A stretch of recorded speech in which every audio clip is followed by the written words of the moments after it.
Okay.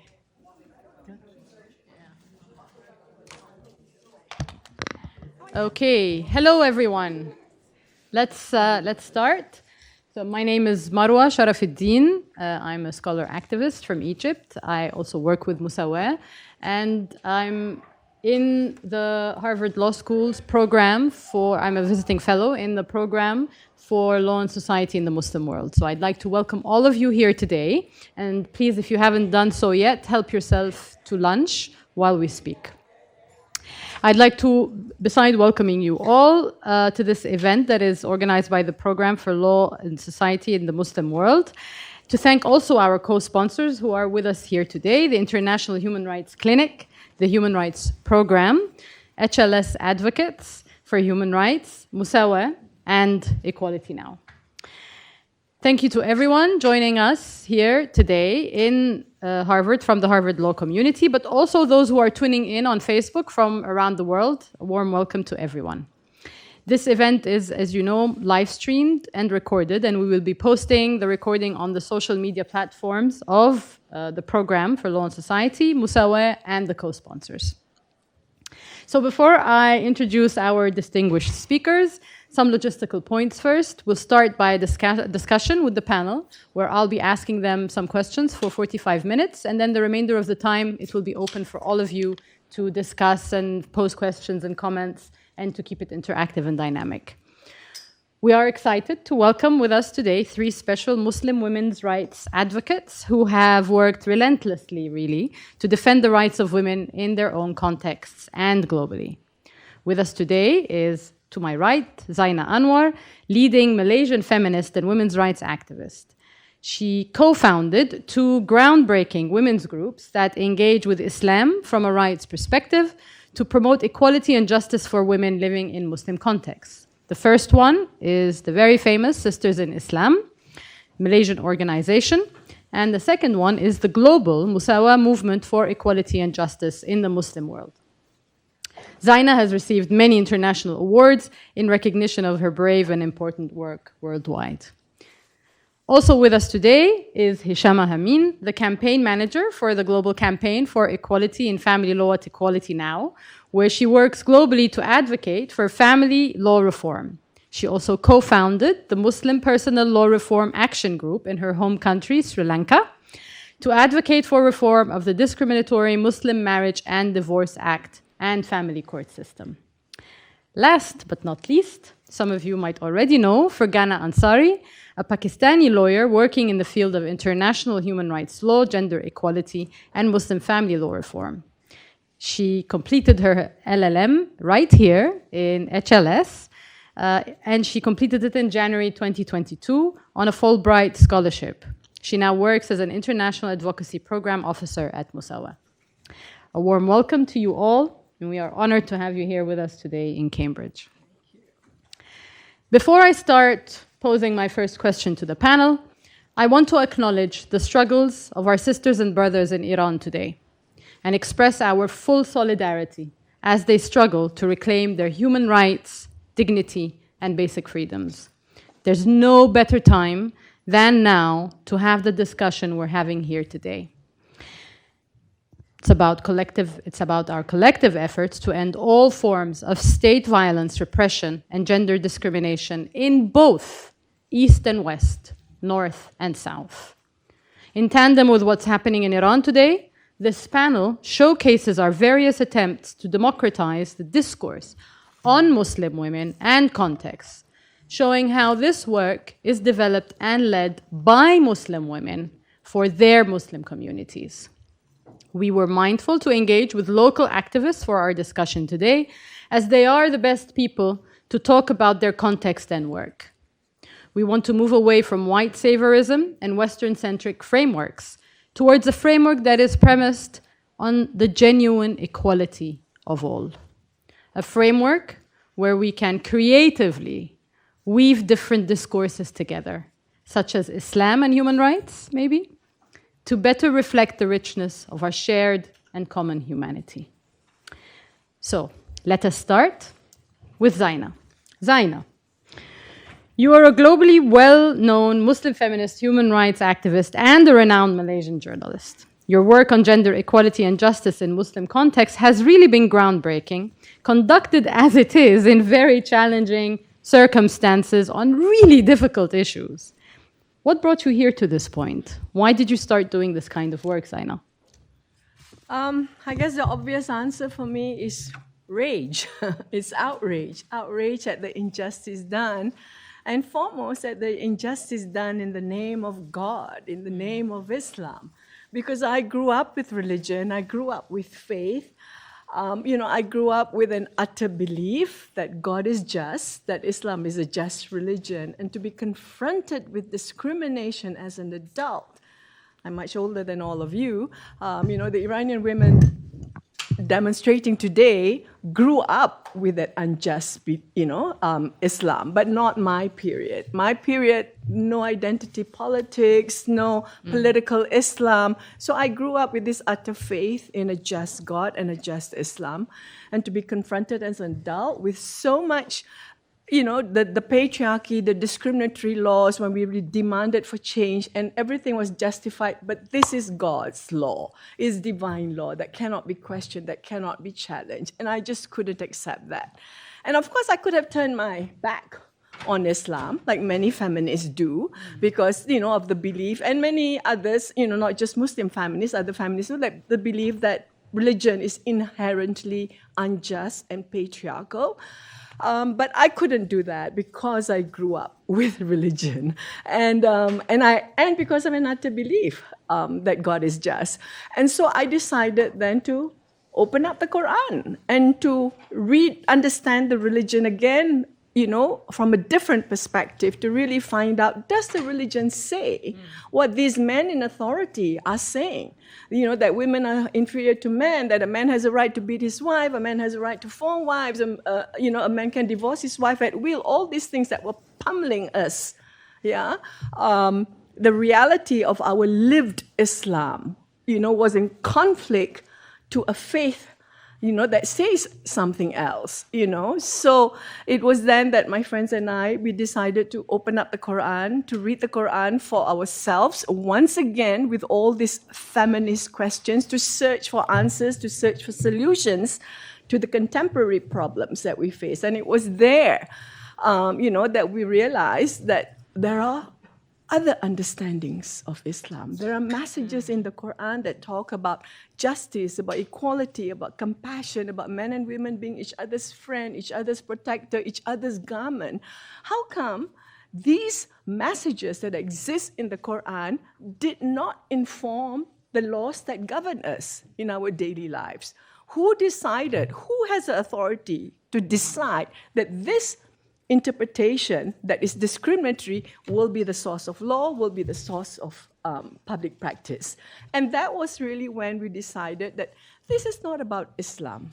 This is not about God. This is about power, about authority, about privilege, and men in authority wanting to use the God and their understanding of God to justify patriarchy and their continued domination over women in their private lives and in public life as well. So that was really when, it is that knowledge, that faith, in the possibility of change, the possibility of reform, that gave us the courage in the end to go public. So this work, Sisters in Islam, the first group that I co-founded, it's probably a pioneering group in the Muslim context because we were probably the first women's group to decide to engage with religion from a rights perspective, because our laws, our public policy, and our daily lives were affected by a discriminatory understanding of Islam. So we decided we can't avoid but engage with Islam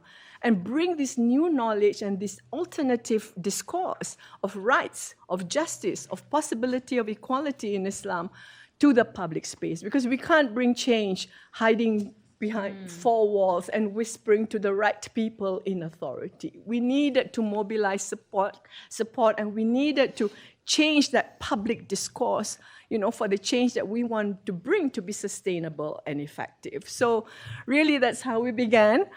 More than 30 years ago, before you were all born, and before Islam became fashionable. Nobody was interested in Islam at that time. But because we were affected by the rise of political Islam in our country, that was when we decided we have to do something. We have to break the hegemony that patriarchs and religious authorities have over matters of religion in a country where religion is used as a source of law and public policy. So really, you started with the very simple yet revolutionary act of reading the Quran again. The first word revealed to the prophet. Exactly, the first word in the Quran. Thank you, Zaina, for this. Hishama, you come from a very different context. It's a Muslim minority context. You're also from a different generation from Zaina's. In your country, Sri Lanka, there's been a lot of upheaval going on. In what ways do you think it is better or worse for your generation and context today? Firstly, thank you so much for the opportunity to speak here. It's what an amazing campus. Of course, yes, a generation later, I guess. But in my teens and 20s, as with many young people today, religious identity was something that we grapple with growing up, right? But as a minority from Sri Lanka, but also having moved to another minority context, Nepal, and having grown up there, in a world where Islam was being defined by powerful people, in the confines of binaries and the confines of dogma, if you're not with us, you are with them type language was being used when they talked about Muslims. You know what I'm talking about. I don't need to say this explicitly. But Muslim women were being portrayed as victims of a villainous faith by the Western media, but also victims of villainous men. So the Western lens really had a very different take on how Muslim women were. And cis and musawa did not exist online for teens at the time, right? Not in the capacity that they are now. And and there was absolutely no feminist language to approaching Islam. It was very male-led, it was very male-dominated. And while in the current context, we still find very patriarchal, interpretations of religion, and the mainstream is, of course, the patriarchal narrative of Islam. It's a vastly different context today because the nature of the discourse has changed. There's a lot more nuance to it. There's a lot more options in terms of searching for an answer to something if you Google something online, right? So I think that context, particularly provided to us by the World Wide Web, thank you, is a vastly different one to grow up with today. And Muslim women have been connecting and sharing this knowledge across borders and in terms of activism. And the feminist space outside of the Muslim world have also provided opportunities for Muslim women to connect and to share this information, that it's almost got spread and democratized across borders. And I think what's really important is that this generation, particularly younger to me, has now got the ability, along with social media, to use this knowledge and this activism, from the generations before us to really step up and be courageous in terms of questioning, imams online, in terms of engaging, with trolls, right? In terms of even having conversations on our streets and within our families, because we have this diversity of resources in our capacity.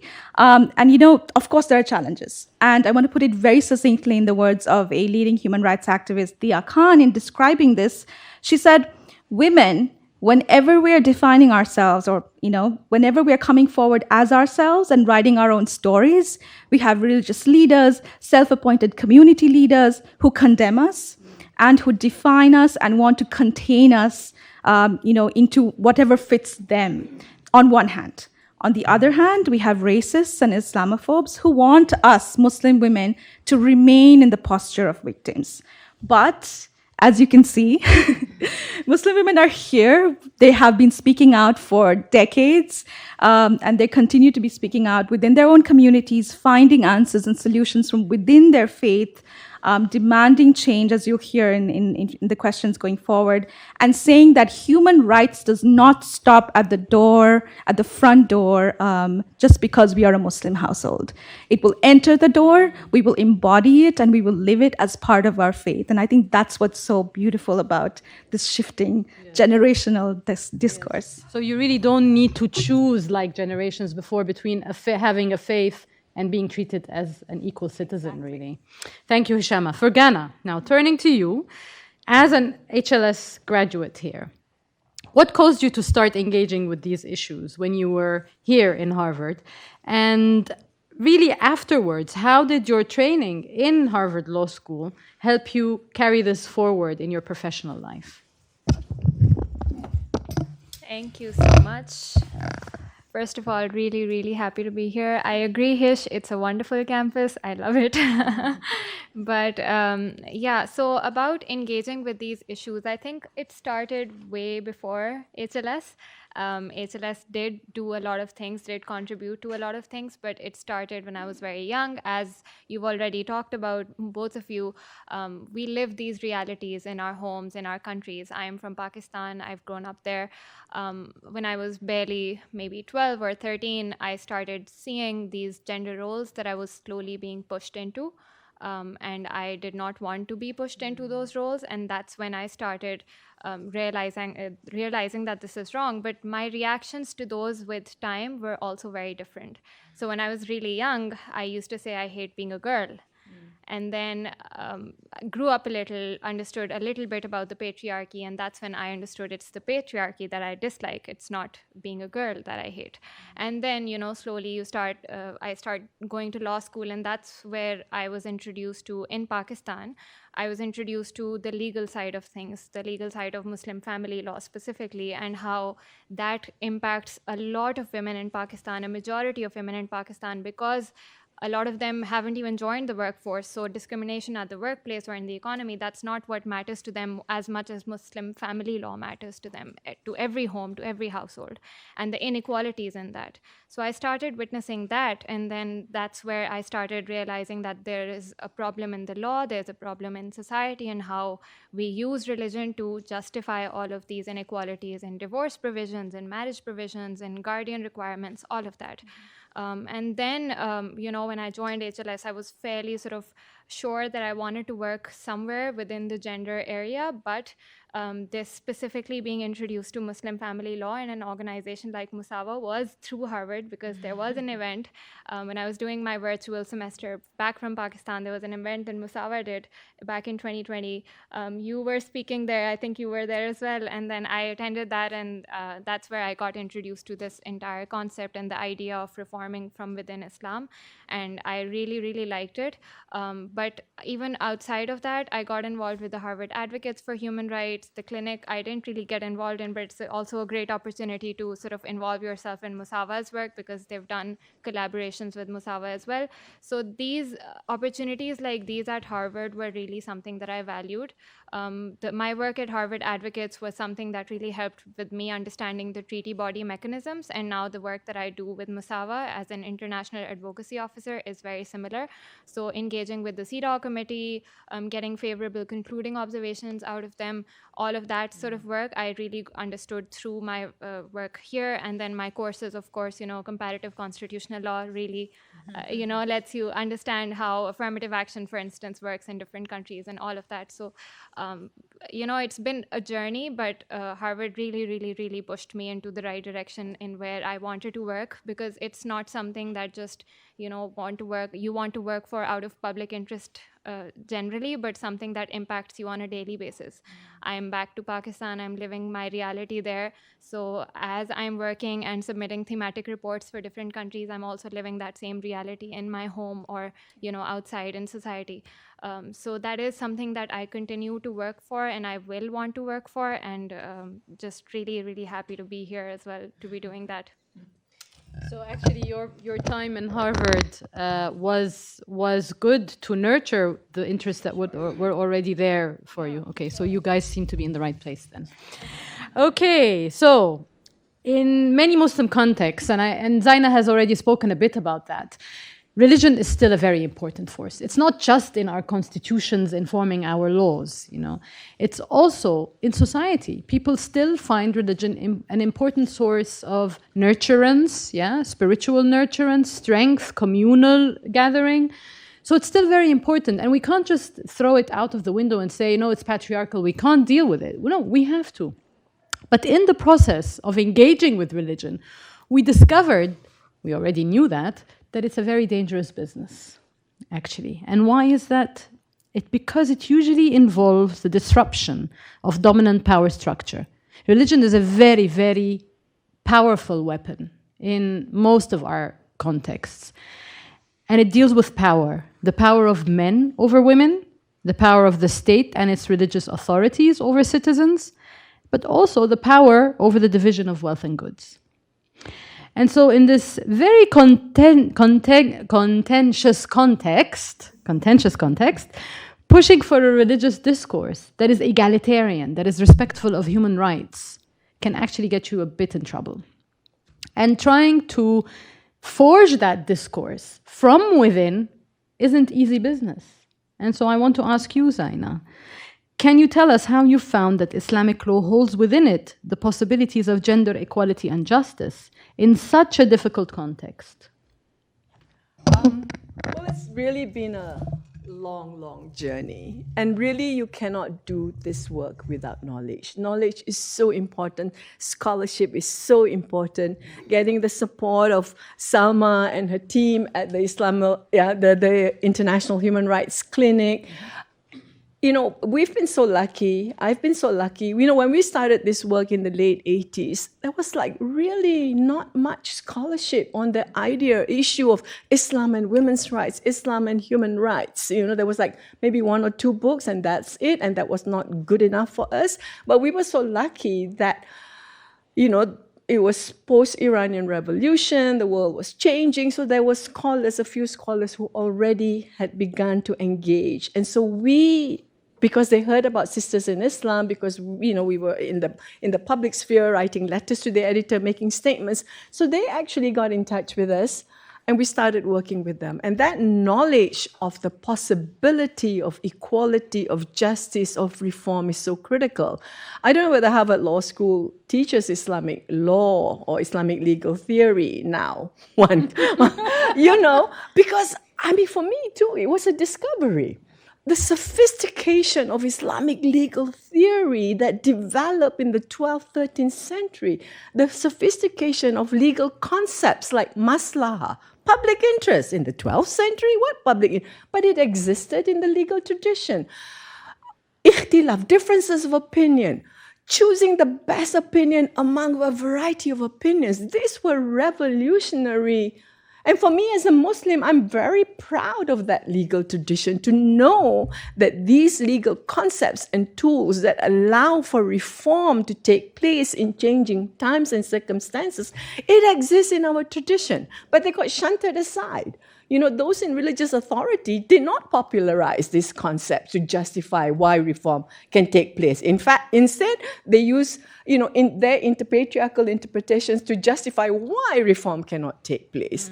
So learning about these concepts from scholars like Ziba Mir Hosseini, like Amina Wadud, like Khalid Masood from Pakistan, Fatih Osman from Egypt, amazing men that many people didn't know about, and amazing women, of course, you know, who were their groundbreaking work was so instrumental in enabling us and giving us the courage. You know, really, it's knowledge that gives you power, that gives you knowledge, that gives you courage to stand up and speak out for the possibility of reform. So we really developed, you know, in Musawa. So from Sisters in Islam, when we had little 8-page question and answer booklets, are men and women equal in Islam?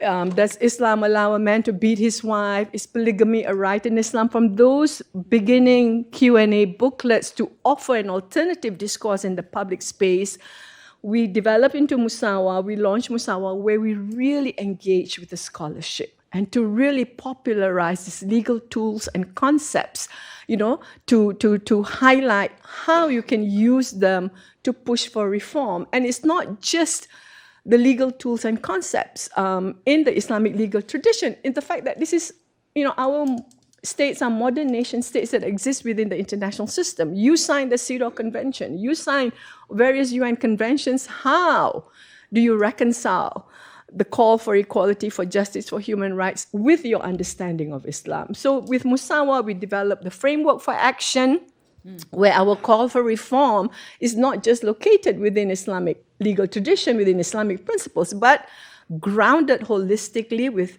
Islamic principles, human rights principles, constitutional guarantees of equality and non-discrimination that most of our Muslim countries have, and the lived realities of men and women today, contemporary times, contemporary contexts, contemporary values. So that Musawa framework, is just so important for us to push for reform, and the legal tools and the concepts. And this is what we're trying to do now, to popularize this, because, in Geneva, when we go to the CEDAW committee in the early years, like the CEDAW committee themselves were frustrated with Muslim governments. When governments fly the flag of Islam, everybody goes catatonic. They don't know what to do. Okay, that's your religion, go change your religion, or rather no, go change your laws to comply with your CEDAW obligations. But governments, they don't have the political will, and they don't even know of the alternatives that exist. So what we have been able to do in Geneva is to provide arguments, concepts, tools of how change towards equality and justice is possible to enable Muslim governments to comply with their treaty obligations. And the work that we've done, the family law tables we have developed, the examples to show the diversity. What divine law are you talking about? When there's diversity of laws in all these Muslim countries on polygamy, on right to divorce, on equal age of marriage, there are differences. So it's not divine law. These are man-made laws. The source may be divine revelation, but how that source is understood and interpreted and used as and codified into law, that's men. It's men who sit in parliament to make these laws. It is not God. So it's just making that difference to break the fear that so many Muslims have in engaging with Islam, in engaging with Islamic law. This is not about Islam. This is about law, politics, power, authority. So that it is that knowledge that is so critical to enable us to push for reform. Thank you. Exactly. Knowledge. Knowledge is a construction by humans, for humans. And I don't know if you know Sheikh Muhammad Abdo, he was the Grand Mufti of Egypt more than 100 years ago, very progressive man. And he used to always say that Islamic law was created by men. And he would always say, they were men and we are also men creating this knowledge. So today, fast forward 2022, we say they are men and we are women and men creating this knowledge. So thank you for bringing that to the fore.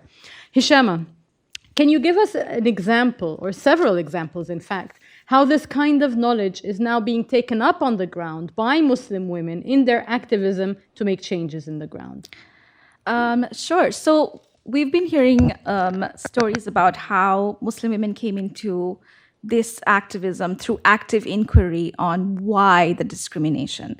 And I think it's the evolution of finding the why that also led to the how. So I'm going to speak a little bit about what's happening and what we're observing happen at the national, regional, and global level, because it's happening across the world at in multiple spaces.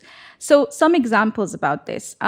We see that there's this development of the scholarship that Zaina was talking about to show the diversity of Islamic law, where different schools of thought are based on human interpretation, and that's fallible, that's changeable, etc. And we have countries like Indonesia, like Malaysia, Sisters in Islam, use this work to really do, to put their communities and their countries through a thought process of reforming their laws based on Islamic legal tradition and the various tools that are available within the Islamic jurisprudence. We're seeing it in countries like Morocco and Tunisia, for example, in Turkey, where the Quranic text was used. The very text was used to address the issue of polygamy, for example. Marwa might be able to speak a little bit more about that. And then we see countries in South Asia, like the Bharatiya Muslim Mahila Andolan or the Indian Muslim Women's Movement, who are then taking this knowledge and then also applying constitutional guarantees of equality and using strategic litigation to push for rights, Muslim women's rights, and an end to discriminatory practices like the triple divorce. I don't know if you've heard about the practice of triple divorce in India, where a Muslim man can divorce a wife by saying talak, talak, talak 3 times, also known as a 3-second divorce. So they've taken this issue, they've mobilized on the ground, they've utilized strategic litigation, they've utilized constitutional guarantees of equality to push this issue and get an act that abolished this practice. And then contexts like Sri Lanka. Very interesting context where in my own country, there is no constitutional guarantees, full constitutional guarantees of equality for laws that existed prior to the constitution, including the Muslim Marriage and Divorce Act. The Muslim Marriage and Divorce Act can have and has multiple discriminatory provisions, but does not have to abide by the constitutional guarantees of equality. So what do Muslim women do in this context? We can see that Muslim women's movements have been mobilizing from within faith groups, so working with scholars, working with, with sort of government committees, trying to bring this issue to the table. We see younger groups doing digital activism around this issue. There's a lot of content. If you Google Muslim women's rights in Sri Lanka, a lot of it will come up in terms of digital advocacy campaigns that Muslim women have been engaging with. And we're seeing, so that's at the kind of, bringing this issue up as a citizenship right, as a right to, as a human right, that the religion cannot stop at the front door of our homes, right? Just because we're Muslim. But also we're seeing that groups engage with the CEDAW committee, like Zaina mentioned. They're taking this issue one step further and reporting, in international human rights frameworks. So literally no stone unturned. They're having conversations from within their families all the way up to the global level. Regionally, very interesting things happening. We're seeing mobilizing that have been happening over time through Musawa movements and other organizations that are mobilizing in the MENA region. So Equality Now and Musawa is in partnership, doing work in the regional, in the MENA region and the African region. Just recently, last week, Musawa, Equality Now, Femnet, and Siha Network launched the Africa Regional Network on Family Laws, looking at civil, customary, and Muslim laws, and really engaging with regional frameworks like Maputo Protocol to push for rights of women, in family law. And globally, another interesting level where things are moving. Musawa has a campaign for justice in Muslim family laws specifically, and there's also the campaign that I'm a part of, which is the Global Campaign for Equality in Family Law. It's an 8 coalition-led campaign of women's rights organizations that are saying, hey, we want to make this issue as big as the GBV issue. We wanted to make it as big as the FGM movement. This is an issue that has been ignored for far too long. It's affecting our lives at home, women's rights groups, everything from women's rights groups to the international spaces need to engage with family law. We really need an inquiry. We need to make this a priority global issue. And hence, this conversation is also going to start, has been, and also will be further taking place at that level as well. So I think some very exciting work coming up. Thank you, Hishama. It's very important to see clearly the relationship between Muslim family law and any other kind of law in a woman's life in Muslim context. You can have the right to be a candidate for president, but you might not be able to access it because you have to obey your husband by law. Yeah. You might be able to work, as a CEO of a big company, and you go to a conference outside your country, you get stopped in the airport because you don't have the permission to travel from your male guardian. So you can have all these wonderful rights constitutionally, but then if the family law itself is so regressive, it cancels all this. That's why economics, countries are unable to tap onto the economic power of women because of the family law. And that's why, and what we're saying is that it doesn't have to be like that. In fact, you can use Islam still as the basis of the family law if you want, as a country, but it does not have to discriminate against women in that way. In fact, there is an Islamic discourse that very much treats women just as equal as men. So thank you for that. Now I turn to Fergana, because we want to talk more about human rights. Yeah. So in your work, and also as an HLS graduate, can you please let us know a bit about, how are Muslim women's voices interacting with international human rights advocacy? Yeah. Thank you for that. Even at HLS, when I was engaging with the Harvard Advocates for Human Rights and the work that they were doing, and then after joining Musawa as the International Advocacy Officer, I got to understand how treaty body mechanisms generally work. But then I really understood the kind of impact that we can have through them when I joined Musawa, and that was for instance, the CEDAW committee, the Committee for the Engagement of Elimination of Discrimination Against Women. So when we go there, we engage with them.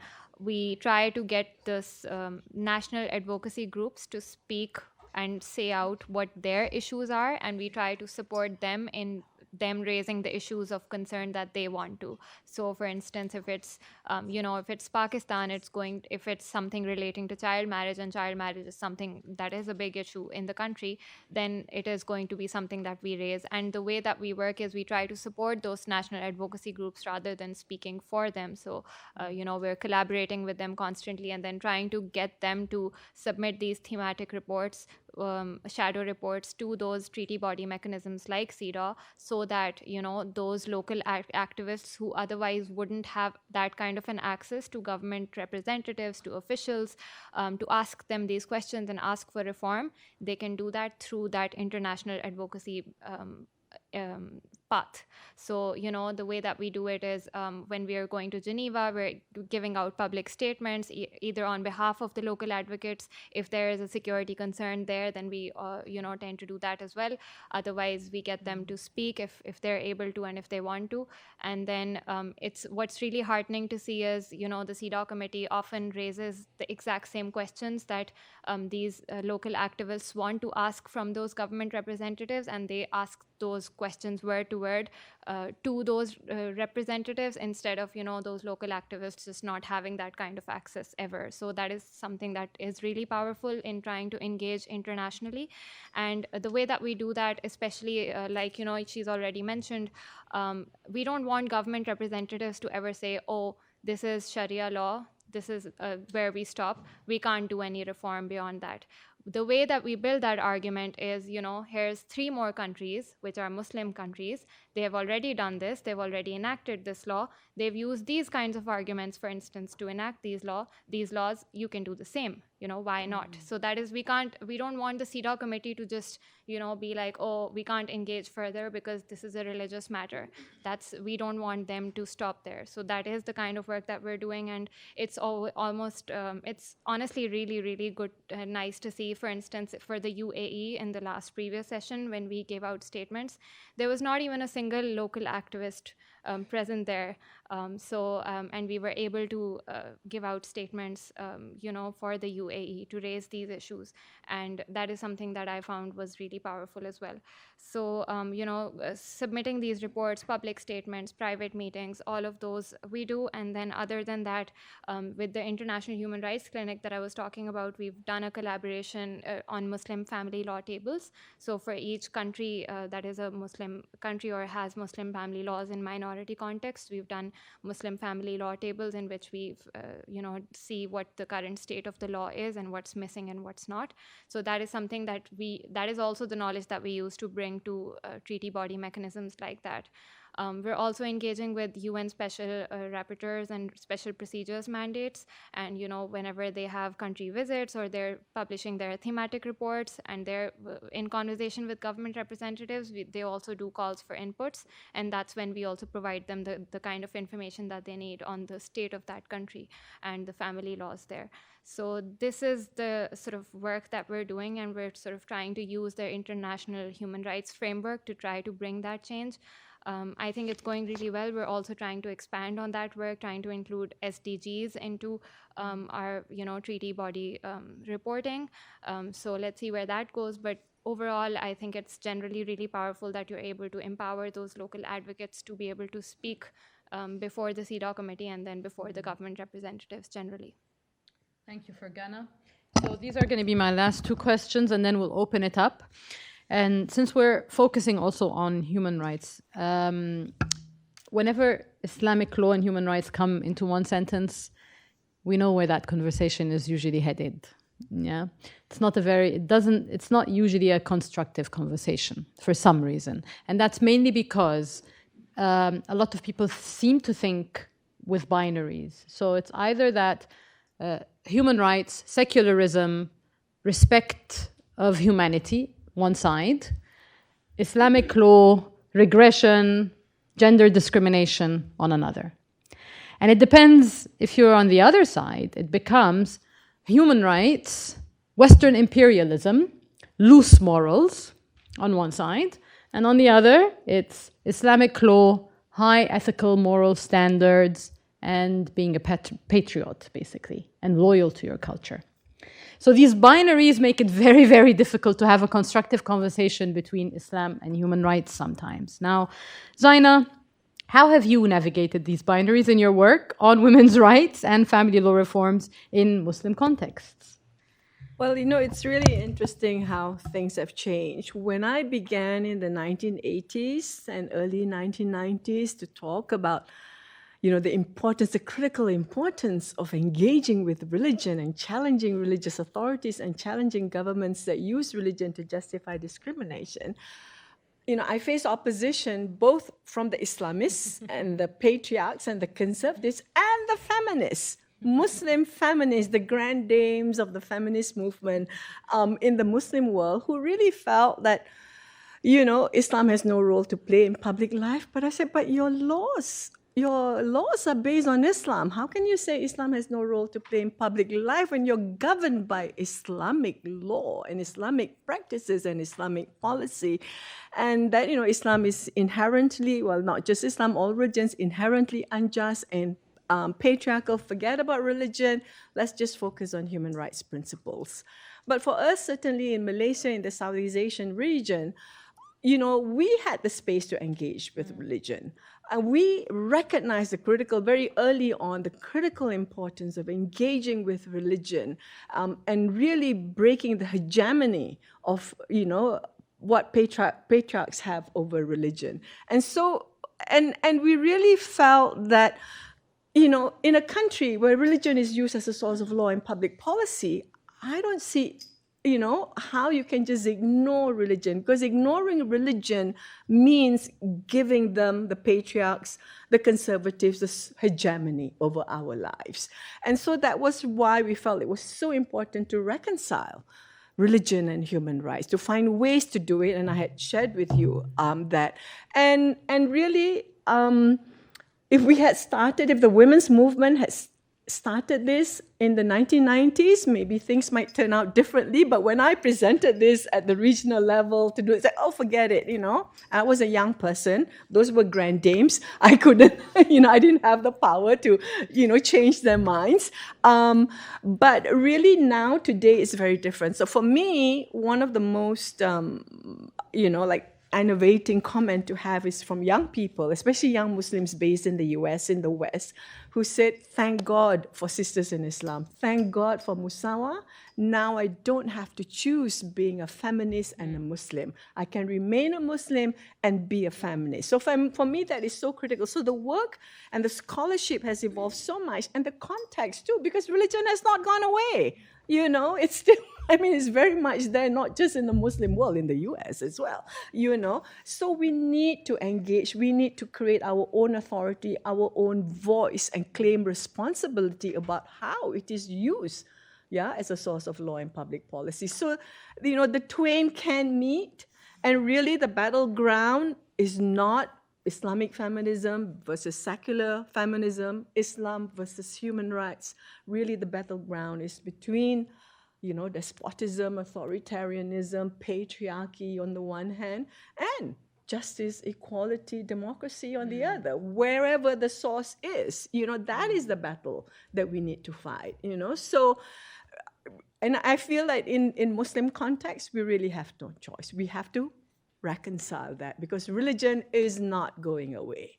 From the 1950s development theory that as a country develops, religion will become irrelevant. look at where we are. So let's just be real and engage with it in constructive ways in which, we can engage to, build, push for the justice that we want, the equality that we want, the democracy that we want. Thank you. Thank you, Zaina. I'm not going to ask Hishama my final question about equality. We can ask her because we can go until 20 after. Oh, can we? Okay. Oh, great. Okay. Because then from what you say, and from what we know as well, why does the conversation usually turn sour between Islamic law and human rights? Usually has something to do with the notion of equality. Yeah, equality, substantive, formal, transformative equality is a problem for some people who believe that women and men cannot be equal under Islam. And let's face it, Islamic law does give women some very good privileges, unequal to men. Yeah. So a Muslim woman does not have to spend one dime on herself, on her family, even if she is richer than the husband, by law. And if he doesn't spend on her, she can put him in prison. Yeah, this is one thing. So even breastfeeding, if she does the breastfeeding, the husband is obliged to pay her. It's not part of her responsibility according to classical. See, yeah, some people are nodding their heads. Not bad, huh? So if you have equality here, women are going to lose. And that's what we keep hearing from all these Muslim governments in international human rights forums. Yeah, they tell us, okay, you want equality? Women are going to lose all these privileges. So, Hishama, how do you deal with that? Wow. Okay. First and foremost, data. Lived realities and evidence building is crucial to, fundamental to any type of engagement, at any level when it comes to religious discourse, human rights, bringing issues, and various forums, etc. We see what you described play out very well at the CEDAW committee level, particularly when there's constructive dialogues happening between state parties and the CEDAW committee. And I think one of the really great things that Salma's clinic, based here at Harvard Law School, has been able to do is help organizations like Musawa and I think many other organizations gather that information. How are the laws discriminating against women and girls? What is happening when it comes to entering into marriage during the time of divorce, during the time of at the time of polygamy, in terms of access to justice? Using that data, then Muslim women's groups who have also collected their own lived realities and cases can supplement this information and really make a push for change, for reform of laws, right? So I think it's really crucial at any level, in any level of opposition, to bring the argument to the table with data and evidence building. So thank you so much for the database that you helped Musawa develop, because I think when it comes to the Muslim world, it's really critical information, and I urge you to take a look at that, because what we're also then now trying to see is how then have customary and civil laws, how are they discriminating against women and girls? So I think that scholarship is developing, as we speak. And what's really interesting also is when states say this, Muslim women are now ready with arguments. We can see evidence, feminist scholarship that has developed to show alternate ways. Like Fargana said, we can give examples of other countries that have reformed family laws, and hence why not to you? Because your context is similar, the source of your laws is similar, right? So there is arguments that Muslim women are bringing to the table when it comes to Muslim majority context. Muslim minority context is a slightly different ballgame, because you have state parties that argue to say, no, too politically sensitive, cannot deal with Muslim minority issues right now, will come off as Islamophobes. No, it's your faith, it's a minority right, we can't touch this law. Or it's, we're going into community. Definitely the fact that community is not ready. The Muslim community is not ready for change. There is no consensus for reform within the Muslim community. The number of times we've heard that, we'd be very rich if we got a dime each time. And so for those arguments, particularly from Muslim minority context, we Muslim women are coming up with the pushbacks to say, we are the community. What are you talking about? We're 50% of the community. Here's the evidence for how the laws discriminate against us. Here's the evidence for Muslim contexts that have reformed the laws. right? So there's a lot of evidence building that women's movements are engaging with. And I think in your discourse and in your capacity, one of the biggest allyship that you could provide for Muslim women's groups, particularly from the global south, is one, you have to seek out activists who are working in their local context. I think we still live in the world where when you say Muslim women, you're hearing a lot of Western, voices. And I think there's the majority of the Muslims live in the global south. You have to seek out their stories and find out the activism, the type of energy that they're bringing to their own community work. And I want to say one last thing, which is that Muslim women are organizing globally. We may not hear their stories because of language barriers, but there is some really exciting work coming out from Indonesia, largest Muslim majority context, of Muslim ulemas, Muslim scholars redefining, women ulemas, redefining their Islamic family laws through using the exact same tools that men supposedly use, and engaging in multiple other ways, plus organizing happening at multiple levels. So urge you in your platforms, in your work, seek out those stories, connect with those movements, and bolster and amplify them in whatever way you can. So those would actually be my closing words. Thank you, Hishama. So Kelly has kindly agreed to help us. So let's open it up for discussion. And if you have any questions, comments, yes, please, to the lady in the. I think I can speak. Maybe for the live, yeah. Thank you.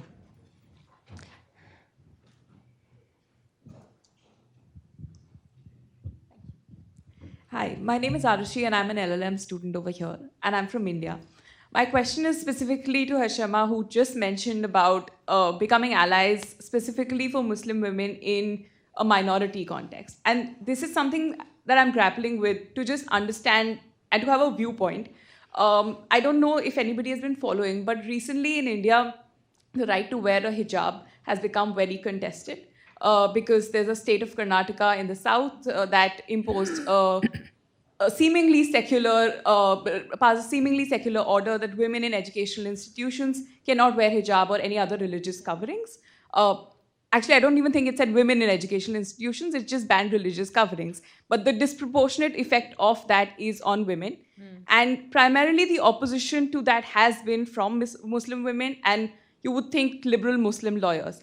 Now, as a law clerk who at the time was working at the Supreme Court and was sort of potentially figuring out how to think of this issue, I would say that my opinion is slightly colored because of the government that passed the law, which is a right-wing government and a Hindu government or a Hindutva government. So I'm just trying to grapple with how do you ally with these women? One side of me tries to think that the movement, the change has to come from within the community. And so if they're not ready for it, you can't possibly impose this on them. And it's a right to freedom of expression and choice, et cetera, et cetera. The other side is that if it was a facially secular government doing this, I would be pro it. So I'm just trying to see, like, how do you feel that women or persons who are not from the religion as you are, how can they be better allies to you in this? Thank you. And yeah, let's try and keep them short. Yeah. Anyone else? Yes, please, Abadir.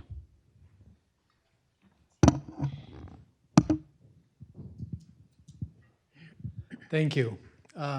First, let me say that as a man, I stand in solidarity with you and what you do. My question is, how successful have you been, or how much progress do you think there needs to be done in terms of putting what you're saying, this progressive interpretation, into knowledge structures of Islam? You've talked about the CEDAW committee, you've talked about Geneva, you've talked about universities, and Islamic knowledge is, in my estimation, Islamic knowledge development takes place in schools that teach imams, schools that teach qadis, and I wonder how much of this progressive work is infiltrating into these institutions. Maybe to put it in other words, when you do a CEDAW report in Geneva, have you ever wondered if you went to the mosque in Geneva, whether you'd even be allowed to go in based on who the imam is? And that's the knowledge type I'm talking about. Thank you, Abadir. Yes, very important. Anyone else? Hava, please. And then we go to the panel. Yeah. Thank you so much. Just to follow up on Abadir's question, have in any of the contexts in any Muslim countries you've been working, have there ever been any traditional or traditional-leaning scholar, men and women, who would come as close as we are hoping to this reformist interpretation or not? And also from the feminist secular organizations. So after they've seen how much you grow and how much arguments and new ideas you have there been any also closeness or bridging effort from them? So and how much, when you compare these two seemingly, at the beginning they were very far away from you. So do you see which one got closer to you and more sympathetic in your work? Thank you. Thank you. So who would like to go first? Zaina? Yeah? Zaina? Okay. Maybe I'll answer, some aspects of the two questions here, and the others to please add. Yeah, I mean, breaking that monopoly within traditional institution is like really a huge challenge.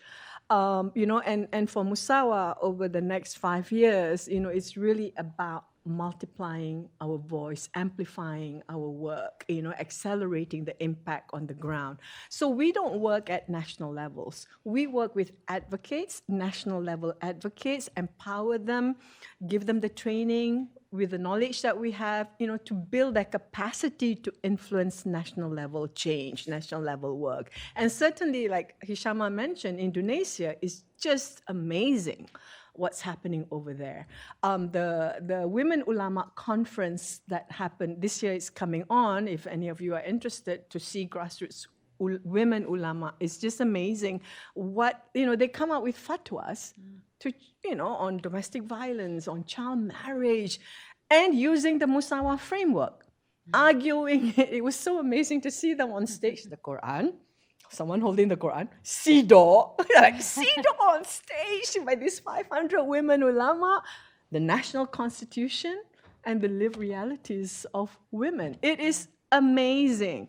But that is really dependent on the work of the national level advocates. And in Indonesia, what is very interesting as well is that many of the feminists working on women's rights come from religious background. So come from the pesantren, the madrasas in Indonesia. So it was easier for them to penetrate that system and have the connections, to engage with the women leaders of these madrasas and to really move it forward. And we do have one of the scholars I mentioned, Professor Khalid Masood, both a traditional Sharia scholar and a civil law, legal scholar who is a judge in the Supreme Court of Pakistan, who was the head of the Islamic Ideology Council of Pakistan, really engaging with us very closely, and learning the lived realities from us. We ask, he's always the only man in our meetings, and we say, like, Professor Khalid, like, you're okay with this? And yeah, because it's an exchange of knowledge. He learns the lived realities of women, and that shapes his evolving scholarship and understanding of fiqh. Yeah, and bringing it that back to the Ideology Council in terms of law reform and all that.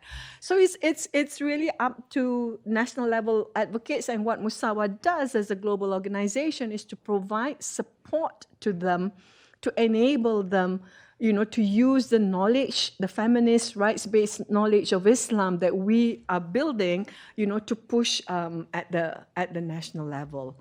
In terms of, like which ally, I think, I can't speak globally, but certainly in the Malaysian context from both sides, actually. And globally, maybe I can talk more about the secular feminists who've come much closer to our work, yeah, because of the realities on the ground.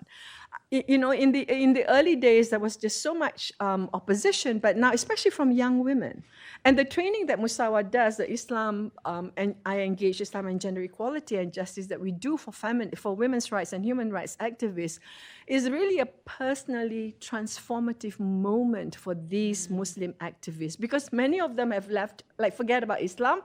You know, don't touch the Quran. They've not opened the Quran or even touched the Quran in 13 years, in 15 years. And it's our training, you know, they have to open up the Quran. And so for them, it's you know, even though you think religion is irrelevant, it's unimportant, but you're born into it's inherently inside you, but you've chosen not to grapple with all these contradictions you're facing. So attending our training is, you know, I mean, you know, sometimes they bawl their heads off at the end of the training to really, you know, they've actually, some of them has said, one of them is actually now a very public national figure, I won't name names, is that, you know, I have been cheated of a relationship with my God because I grew up with this unjust understanding of Islam, and on that basis, I rejected Islam. But now, you know, I find the possibility of finding justice, compassion, equality in Islam. And so, yeah, so it's very liberating and transformative for them. So I find that more at the global level, yeah. So I mean, the work is really exciting work for us, you know, because it's really relatively new work, and just to see the impact of the work, and especially on young people. For me, when I give talks, especially on college campuses, to have Muslim students come up to me and to say how important this is for them, especially Muslims living in the Western context, you know, is really very, very satisfying to see that impact on the ground. Thank you, Zaina. Hishama? Just to add to what Zaina said, I think I'm going to take off my global campaign manager hat and put on my activist hat for these three questions, which is that, yes, we are absolutely seeing change on the ground. I mean, CEDAW, for example, is just one mechanism that women's rights groups on the ground are using to get political will, to move on political will, right? And either an incentive or, you know, the carrot and the stick approach in that sense, to bring in even naming and shaming, to say our governments are not doing what they said they would do. So CEDAW is just one small, you know, mechanism that women's rights groups use. There's a large array of things that they use to engage with religious scholars. We're having conversation with scholars all the time. I'll give you an example of Sri Lanka. When MPL-RAG, Muslim Personal Law Reform Action Group, started off this work in 2016 to push for reform, comprehensive reform, 14 plus issues, of problems within the Muslim Marriage and Divorce Act, we had a lot of pushback from the Jamatul Ulema and from religious scholars. They did not want to move on issues, even, saying that marriage age can be raised slightly, but not too slightly.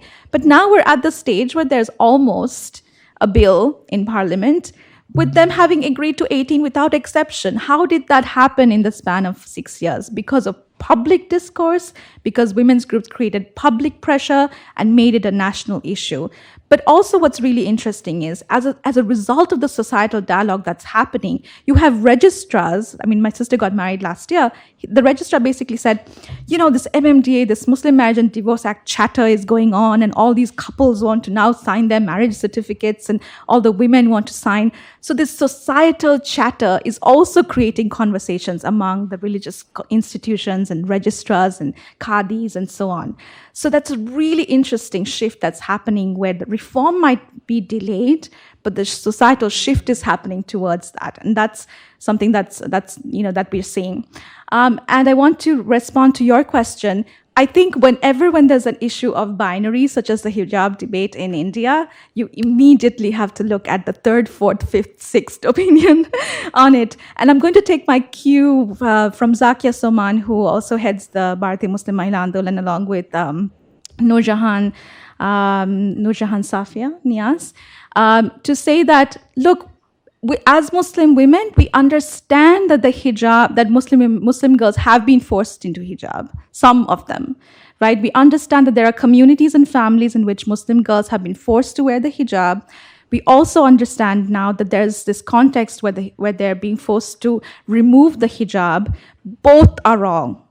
It's perfectly fine and very necessary to nuance the issue. Both are wrong. They're both discrimination. They're both going to deny Muslim women of the right to education. First priority, access to education, no matter what she's wearing. And I think that is the core focus, right? And so it's perfectly okay to look at look at binaries and dismantle them, particularly in conversations around this. And I think as an ally, to give those opinions of Muslim women who are leading this dismantling would be the best way forward, in my opinion. And change doesn't necessarily happen from a democratic government. You want to wait for a democratic government in our context? You know? Do it yourself kind of thing. Okay, so thank you very much. I think it was very important for us to have that chance to hear from you.